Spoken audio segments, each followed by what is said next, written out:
Alrighty, well, let's go ahead with radio situation number 2. This is Sandy, KB3 Echo Oscar Foxtrot. And what we want to do this time is design a tri-band antenna for parks on the air. The radio in question is a QRP rig, KX1, that does CW on 20, 30, and 40. It also has a touch-in antenna tuner and a battery. This is a perfect rig for POTA, but you do need the perfect tri-band antenna to go along with it, and this needs to be a daytime antenna, so we're talking 20, 30, and 40. So let's go ahead and bring up MMANA and open up the file. It's an MAO file. No, we don't want to save changes. We're going to open it up OCFD 203040, and you'll see why we call it that shortly. All right. We start by putting 2 long wires on here. Let's view this. See, we've got a feed line. We've got 2 dipoles coming off the side. And to show you what I'm doing here, let's center it on the origin and then zoom in. And you can see I've got ladder line with one 10-meter limb on one side and another 10-meter limb on the other side, 2 edges of the ladder line. And then let's go down to the bottom. And you can see I've got a little crossbar down here with the feed point. This is where you attach your balun and then your radio. All right, let's go back up to the origin and zoom out. Take a quick look at the geometry. Yep, got minus 10 meters on one side, goes to 0.01, or plus 10. Minus 10 goes to minus 0.01. So they're 2 centimeters apart. This is about the size of 450 ohm ladder line, 450 ohm ladder line, which is commonly available. And it goes down 10 meters. I'm sorry, it goes down 10 meters. The wire is 0.8 millimeters in radius, and that's about a 14 gauge wire. And then this bottom line is just the crossbar. So you got left side, right side, one side of the ladder line, the other side of the ladder line, and the crossbar. Lines 1 through 5. All right. Well, let's go ahead and look at our calculations here and see. We're gonna start at 40 meters. We've got the whole shebang up 12 meters. The length of the ladder line is 10, so it's 2 meters above the ground where your ham shack is, so you can just put that on there. And we're going to use copper wire. Ready? Let's go ahead and start with the SWR calculation. All right, you can see our guess was not particularly good, 36.9 SWR. We definitely need to do some optimization on this. So let's go right to the optimization. Now this time, we're only going to optimize the left side and the right side of the wires. We're not going to optimize the height or the length of the ladder line, and we're still optimizing for SWR. Okay, so there's no association. Wire 1, which is X1 point, the first point's X1, we're going to let step at 1 centimeter at a time, and it can vary from 0 to 20, starting at 10. And the other side, we're also going to start at it steps at minus 1 centimeter, and it can go from 0 to minus 20, and starts at minus 10. So it's a 2-parameter optimization for SWR. Let's give her a start. Ready? Go. All right, you can see something's happening. Yeah, the ends are moving. The currents are changing. Oh, it Found a solution already. Okay, that was quick. Save as optimization. No, don't want to save it. Let's go to our calculation. It says it was 1.0 at the end. Let's verify. Yeah, 1.0. So we got a perfect 40-meter antenna. Let's see what it looks like. Interesting. This side's longer than that side, so we got ourselves an off-center fed dipole. That's why we call it an OCFD. Look at the currents on this ladder line. They're not the same. This ladder line will radiate as part of the antenna. Okay, cool. But it does go down to 50 ohms at the feed point. All right, well, let's take a look at our far field plots and see what we've got. Well, interesting. It goes off the long end best, but it kind of goes off the short end as well. But even more interesting, look at this. We've got a flattened surface, so we're no longer an invis antenna. Now we got some length, we've got gain. This can be a DX antenna. This can be our perfect DX antenna for 40 meters. So that's cool. Let's take a look at the 3D plot on this. Notice the flattened shape. So this is a DX antenna. There's the long end coming out. It mostly wants to go out the front. Although there is some back. You can get some contacts off the back end. But this antenna is low angle. See how flat it is? And most of the radiation comes off of the front here. The pink color, the purple color is the maximum. So we got ourselves a perfect monoband antenna here for 40 meters off-center fed dipole. The question is, will this work as a triband? Well, let's go back and look at our calculations. Okay, how about 30 meters?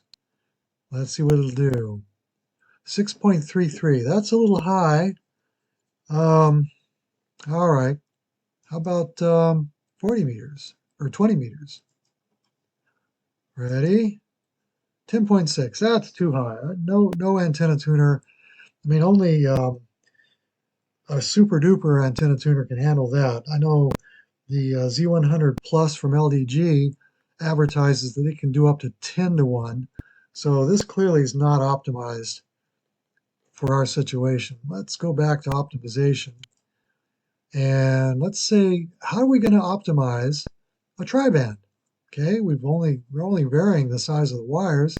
Well, let's go to this cool little setting called band setting. Notice, one thing we should do. Let's go back and set this to 40 meters. There we go. We want to start from that position. Then go to optimization. Then go to band setting. And let's start at 40 because position 1 gets priority. And let's put in 30 meters. 10.12. Tab. And go to 20 meters. 14.05. All right. See, nice CW portion. So this is a cool feature that MMANA can do. It can optimize for 3 frequencies simultaneously. That's very cool. And it'll do it in conjunction with varying the lengths of these wires. Can it do it? Well, let's give it a try. Start. All right, what's happening? Well, look at that. You can see it's cycling through the 3 frequencies. These 2 numbers are changing. These numbers aren't. You can see it's rapidly going through those 3 frequencies. And it's getting close to an answer. Getting down below. Okay, we found an answer. Let's see what we got at 40 meters. 2.12. Not bad. 2.12 we can work with. A touch-up tuner can handle that. All right. Let's see what we got on the far field plot. Yeah, we still got our far field excellent antenna, our DX antenna. Okay, well, let's see what we got at 30 meters.